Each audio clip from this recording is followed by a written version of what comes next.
সাইয়েদনা সুমামা ইবনে উসাল রাদিয়াল্লাহু তাআলা আনহু হত্যার নিয়তে আসলেন, কিন্তু হত্যা করতে পারলেন না। সাহাবারা ওনাকে ধরে ফেললেন, ধরে মসজিদে নববীর পিলারের মধ্যে বেঁধে রাখলেন।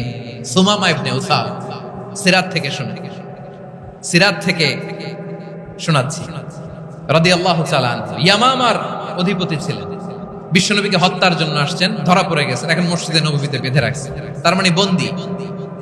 এখন স্ট্যাটাস কি? বন্দী, ক্যাপ্টিভ। তো বিশ্বনবী সাল্লাল্লাহু আলাইহি ওয়াসাল্লাম সাহাবাদেরকে বললেন, তার খোঁজ খবর নিও, সুমামা ইবনে উসালের খোঁজ খবর নিও। সাহাবারা বলেন, ইয়া রাসূলুল্লাহ, আপনাকে হত্যা করতে এসেছে, তার তো কঠিন ক্যাপিটাল পানিশমেন্ট হওয়া দরকার, কঠিন শাস্তি হওয়া দরকার। বিশ্বনবী বললেন, না, আমি যেটা জানি তোমরা সেটা জানো না, তোমরা সুমামার সাথে ভালো আচরণ করো। বিশ্বনবী সুমামার কাছে গেলেন। প্রথম দিন যে তিনি কালেমার দাওয়াত দিলেন, ঈমানের দাওয়াত দিলেন, ইসলামের দাওয়াত দিলেন, রিসালাতের দাওয়াত দিলেন, আখিরাতের দাওয়াত দিলেন। পরের দিন যে বিশ্বনবী সালাতের দাওয়াত দিলেন, যাকাতের দাওয়াত দিলেন, ইসলাম কি, কিভাবে, কেমন করে পালন করতে হয় চমৎকার আর্টিকুলেট করতে শুরু করলেন। তন্ময় হয়ে সুমামা ইবনে উসাল রাদিয়াল্লাহু তাআলা আনহু বিশ্বনবীর কথাগুলো শুনতে আরম্ভ করলো। একদিন নয়, 2 দিন নয়, টানা 3 দিন বিশ্বনবী সুমামার কাছে ইসলামকে প্রেজেন্ট করেছেন, উপস্থাপন করেছেন। আওয়াজ করে বলেন, কয় দিন? 3 দিন। 3 দিন মসজিদে নববীতে বাঁধা। আর সাহাবীদেরকে বললেন, তার খোঁজ খবর নিও, তোমরা যে রুটি বানাও এর মধ্যে সবচেয়ে ভালো আটার রুটিটা তারে দিও, সবচেয়ে রিফাইন্ড খেজুর, যেটা পিওর খেজুর, এটা তারে দিও। আর বিশ্বনবী নিজের উট থেকে দুধ দহন করে ওনার বাড়ির এক কর্মচারীকে বলেছেন, দুধ দহন করে সুমামার জন্য নিয়ে যে। সুবহানাল্লাহ পড়বেন না? সবাই তো অবাক, ইয়ামামা থেকে আসছে নবীকে হত্যা করতে, বিশ্বনবী দেখে তারে জামাই আদর করে। 1 দিন নয়, 2 দিন নয়, টানা 3 দিন বিশ্বনবী এভাবে সুমামার কাছে যে ইসলামকে প্রেজেন্ট করতে আরম্ভ করলেন, ইসলামকে উপস্থাপন করতে শুরু করলেন। আর তাকে চমৎকার এন্টারটেইনমেন্ট, আপ্যায়ন দিতে আরম্ভ করলেন। টানা 3 দিন যখন ইসলামের দ্য বিউটিজ অফ ইসলাম, ইসলামের সুমহান বাণী, সৌন্দর্য তার কাছে উপস্থাপন শেষ, তাকে আপ্যায়ন শেষ, বিশ্বনবী বললেন সাহাবাদেরকে, যাও এবার সুমামার হাতের পায়ের রশি দুটো খুলে দাও। সাহাবারা তর্ক জুড়ে দিলেন, লা ইয়া রাসূলুল্লাহ, এমনটা করবেন না, তো ভয়ঙ্কর ভয়ঙ্কর খুনি, কি জানি কি হয়ে যায়। বিশ্বনবী বললেন, না, তার হাতে পায়ের রশিগুলো খুলে দাও। সাহাবারা বিশ্বনবীর কথা মতো তার হাতে পায়ের রশিগুলো খুলে দিল। সুমামা মুহূর্তের মধ্যে মসজিদে নববী থেকে বের হয়ে ইয়ামামায় ফিরে না যে মসজিদে নববীর পাশে একটা খেজুর বাগান ছিল, সেখানে চলে গেলেন। সেখানে একটা ছোট্ট কুয়া ছিল, কুয়ার পানি দিয়ে তিনি গোসল করলেন। সুবহানাল্লাহ পড়েন। কুয়ার পানি দিয়ে গোসল করে মসজিদে নববীর সামনে এসে বিশ্বনবী এবং সাহাবাদের সামনে দাঁড়িয়ে সাব্বাবা উঁচু করে বললেন, আশহাদু আল্লা ইলাহা ইল্লাল্লাহ ওয়া আশহাদু আন্না মুহাম্মাদান আবদুহু ওয়া রাসূলুহু। এবার সুমামা দাঁড়িয়ে বলে, ওগো নবী, আমি তো কালিমা পড়ে মুসলমান হয়ে গেলাম, এবার শোনেন, এই মুহূর্তের আগে আপনার চেহারার চাইতে নিকৃষ্ট কোনো চেহারা আমার কাছে ছিল না, কিন্তু শাহাদা পাঠ করার পরে আপনার চেহারার চাইতে উত্তম শ্রেষ্ঠ কোনো চেহারা আমার কাছে আর নাই। ও নবী, আজকের দিনের আগে ইসলাম ধর্মের চেয়ে নিকৃষ্ট অপছন্দনীয় কোনো ধর্ম আমার কাছে ছিল না, কিন্তু এই মুহূর্ত থেকে ইসলামের চেয়ে সেরা শ্রেষ্ঠ পছন্দনীয় কোনো ধর্ম আমার কাছে নাই। নবী গো, আজকের দিনের আগে মদিনার চাইতে অপছন্দনীয় নিকৃষ্ট কোনো শহর আমার কাছে ছিল না, কিন্তু এই মুহূর্তের পর থেকে মদিনার চাইতে কোনো শ্রেষ্ঠ শহর আমার জানা নাই। আল্লাহ পড়বেন না? মক্কাবাসী বিশ্বনবীর কাছে আসলেন, এসে বললেন, মুহাম্মদ, আমরা তো তোমার ভাই, তোমার চাচা, তোমার ভাতিজা, তোমার আত্মীয়, তুমি সুমামারে বলো সে যেন আবার গমের সাপ্লাই মক্কার জন্য অনুমতি দিয়ে দেয়। বিশ্বনবীর অনুমতি ক্রমে সুমামা আবার মক্কাতে গম পাঠাতে শুরু করলো। পড়েন সুবহানাল্লাহ। ইহসান, ইহসান দিয়ে আপনি যেটা জয় করতে পারবেন, you can win the heart of your enemies. ইহসান দিয়ে আপনি আপনার শত্রুর হৃদয়কে জয় করতে পারবেন। এজন্য আল্লাহ বললেন, ওয়া আনফিকু ফি সাবিলিল্লাহি ওয়া লা তুলকু বিআইদিকুম ইলাত তাহলুকা ওয়া আহসিনু ইন্নাল্লাহা ইউহিব্বুল মুহসিনিন। তোমরা আল্লাহর রাস্তায় দান করবে আর নিজেরা নিজেদেরকে ধ্বংসের হাতে ঠেলে দিও না, তোমরা একে অপরের প্রতি ইহসান করবে, কারণ ইহসানকারীদেরকে আল্লাহ বড্ড ভালোবাসেন। সুবহানাল্লাহ পড়েন। ইহসানের প্রতিদান হিসেবে ইহসানই হয়। বিশ্বনবী সুমামার প্রতি যেমন ইহসান করেছেন, সুমামাও ঠিক তেমন ইহসান ফিরিয়ে দিয়েছে, ঠিক কিনা বলেন? তাহলে এক নম্বরে হচ্ছে আদ, ন্যায় বিচার। দুই নম্বরে সবাই বলেন ইহসান, সদাচরণ। ইহসান দুই ধরনের প্রিয় ভাই, ইহসান ফিল ইবাদা, ইহসান ফিল মুআমালা। ইহসান ফিল ইবাদা হচ্ছে একাগ্র অনুভবে ইবাদতে ডুব দেওয়া, এর নাম ইবাদতের ইহসান। সুবহানাল্লাহ পড়ুন। বিশ্বনবী বলেন ইহসান মানে কি জানো নাকি? হাদিসে জিবরিলে সাইয়েদনা জিবরিল আলাইহিস সালাম বিশ্বনবীকে বললেন আখবিরনি আনিল ইহসান। নবী আমাদেরকে বলেন ইহসান মানে কি? বিশ্বনবী বললেন আনতা আবুদাল্লাহা কাআন্নাকা তারাহু ফাইন লাম তাকুন তারাহু ফাইন্নাহু ইয়ারাক।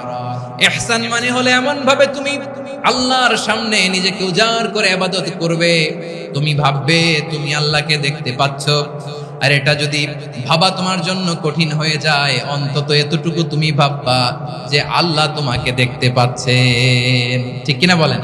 এমন ভাবে নামাজে দাঁড়াও, ভাবো এটাই শেষ নামাজ। তাহলে নামাজে একাগ্রতা বাড়ায় দিবে কে? ফলে ইবাদতের ইহসান আমাদের অর্জিত হবে। আর মুআমালাতে ইহসান হলো, বিশ্বনবী বলেন তুমি যখন কাউকে হত্যা করো ইহসানের সাথে করো। সুবহানাল্লাহ পড়বেন না? যখন হত্যা করো তখনও ইহসানের সাথে। আচ্ছা হত্যা করবো আবার ইহসান আসবে করতে, করে তো মেরেই ফেলবো আমি। আল্লাহ, ও ভাই একজন খুন করেছে, খুনি রাষ্ট্রীয় আইনে তার শাস্তি হয়েছে ডেথ পেনাল্টি, মৃত্যুদণ্ড। এখন মৃত্যুদণ্ড দেখে আপনি যেমনি মন চায় তেমনি মারবেন লোকটারে? ওর নাক কেটে ফেলতে পারবেন? ওর কান কাটতে পারবেন? ওর চোখ উপড়ে ফেলতে পারবেন আপনি? যেমন মন চায় তার অঙ্গহানি করা যাবে না, ইহসানের সাথে তাকে হত্যা করবে। সুবহানাল্লাহ। আচ্ছা কুরবানির দিন আমরা পশুগুলোরে কি করি বলেন সবাই আওয়াজ করে? জবাই। জবাই মানে তো এটারে মেরেই ফেলতেছি, একটু পরে তো টুকরো টুকরো করে গোশতগুলো খাবো, এটারে তো খাবো, এটা তো মেরেই ফেলবে। বিষ্ণু বলে না, জবাইয়ের মধ্যেও মুমিনের জবের ভেতরেও ইহসানের পরশ থাকা চাই। যখন জবাই করবে প্রাণীটাকে হাত পা টাইট করে বেঁধে নাও, ছুরিটাকে শার্পেন করে নাও, ধারালো করে নাও, যাতে অল্প সময়ে জবাইটা হয়ে যায়, প্রাণীটা যাতে কম কষ্ট পায়। সুবহানাল্লাহ পড়েন। তাহলে আল্লাহ তাআলার তিনটা আদেশ ছিল, কয়টা গেল? প্রথমে কি ছিল? আদল। দুই নম্বরে, তিন নম্বরে রব্বুল আলামিন বললেন ওয়া ইতাইযিল কুরবা, নিকটাত্মীয়দেরকে দান করো। নিকটাত্মীয়দেরকে কি দিব সেটা তিনি এখানে বলেন নাই, সেটা তিনি সূরাতুল ইসরার মধ্যে বলেছেন। আল্লাহ বলেন ওয়া আতিযাল কুরবা হাক্কাহ, নিকটাত্মীয়দেরকে তাদের অধিকার, তাদের প্রাপ্য তোমরা বুঝিয়ে দাও। দাও, দিলে বাড়িয়ে দেয় কে? অনেকে দিতে চায় না, কৃপণতা করে। দিলে বাড়ায় দেয় কে? ও মিয়া, মদিনার মধ্যে সবচাইতে গরিব সাহাবী ছিল বেলাল রাদিয়াল্লাহু তাআলা আনহু। ওনার এন্টায়ার অ্যাসেট, সম্পদের পরিমাণ কতদূর জানেন? একটা লুঙ্গি। বেলাল রাদিয়াল্লাহু তাআলা আনহু, ওনার টোটাল ওয়েলথের এস্টিমেশন হচ্ছে মাত্র একটা লুঙ্গি। একটা লুঙ্গি, টোটাল ওয়েলথ এস্টিমেশন, টোটাল সম্পদের পরিমাণ বেলাল রাদিয়াল্লাহু তাআলা আনহুর কি ছিল? ওই বেলাল রাদিয়াল্লাহু তাআলা আনহুকে বিষ্ণু ইসলাম বলেছেন আনফিক ইয়া বেলাল, ও বেলাল তুমিও দাও। ওয়ালা তাখশা মিন যিল আরশি ইখলালা, আরশের অধিপতির তো কোনো ঘাটতি নাই, তুমি দিলে ওই আল্লাহ তোমারে বাড়ায় দিবে। এজন্য আমার প্রিয় ভাইয়েরা, দিলে কমে না, দিলে বাড়ে। অনেকে ধরে রাখে, নতুন কিছু নিতে পারে না, হাত দিয়ে যেটা ধরে রেখেছেন এটা দিয়ে দেন, বড় একটা ধরার সুযোগ পাবেন। জোরে বলেন ঠিক কিনা? রব্বুল আলামিন বললেন ৩ নাম্বার আদেশ হলো তোমাদের প্রতি সমাজটারে কেমন করে মানবিক সমাজ, সুন্দর সমাজ গড়বা। ৩ নাম্বার আদেশ হলো ওয়া আতিযাল কুরবা হাক্কা, নিকটাত্মীয়দেরকে তাদের প্রাপ্য বুঝিয়ে দাও। এই নিকটাত্মীয়দেরকে তাদের অধিকার বুঝিয়ে দেওয়া, প্রাপ্য বুঝিয়ে দেওয়াতে আমাদের গাফলতি আছে না নাই? অনেকে দেখবেন অনেক আল্লাহওয়ালা, তাহাজ্জুদ গুজার, সেজদা দিতে দিতে কপালে কালো দাগ ফেলে দিছে, সে তার বোনের হকটা আদায় করে নাই, আছে না নাই?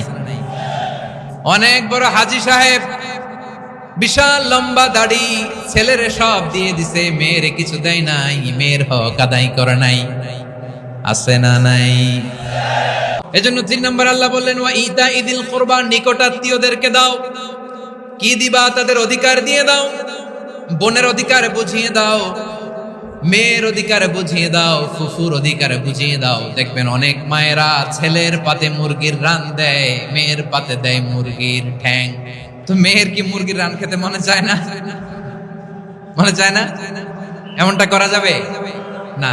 নিকটাত্মীয়দেরকে অধিকার দিয়ে দাও, নিকটাত্মীয়ের সাথে সুসম্পর্ক রাখো। আদেশটা কার? এজন্য প্রিয় ভাইয়েরা, জীবনে যদি বারাকা অর্জন করতে চান, নিকটাত্মীয়দের সাথে সুসম্পর্ক রাখতে হবে, তাদের জন্য উপহার পাঠাতে হবে। বিশ্বনবী বলেন লা ইয়াদখুলুল জান্নাতা কাতে, যে ব্যক্তি আত্মীয়তার সম্পর্ককে ছিন্ন করে দেয় সে কঠিন কালেও আল্লাহর জান্নাতে ঢুকবে না। আপনি কি এটারে সহজ হাদিস মনে করছেন? এটা সহজ কথা? আপনি ভাবছেন আপনার নামাজ আপনারে বাঁচাতে পারবে? আপনার রোজা বাঁচাতে পারবে? আপনার তাহাজ্জুদ আপনারে বাঁচাতে পারবে? অধিকার নষ্ট করলে কিছুই আপনারে বাঁচাতে পারবে না। এজন্য নিকট আত্মীয়দেরকে দিতে হবে বেশি বেশি। বিশ্বনবী বলেন ইন্না সাদাকাতা আলাল মিসকিনি সাদাকা ওয়া আলা যির রাহিমি ইসনাতান সাদাকাতুন ওয়া সিলা। মিসকিনরে দান করলে শুধু দানের সওয়াব হয়, নিকট আত্মীয়কে দান করলে দুইটার সওয়াব হয়, সাদাকার সওয়াব হয়, আবার আত্মীয়তার বন্ধন অটুট রাখার সওয়াব হয়ে যায়। আবার বিশ্বনবী বললেন মান সাররাহু আইয়ুবসাতা লাহু ফি রিজকিহি ওয়া ইনসালাহু ফি আসারিহি ফালইয়াসিল রাহিমা, যে ব্যক্তি তার রিজিকের প্রশস্ততা চায় আর হায়াতে বরকত চায় সে যেন তার আত্মীয়ের সাথে সুসম্পর্ক রাখে।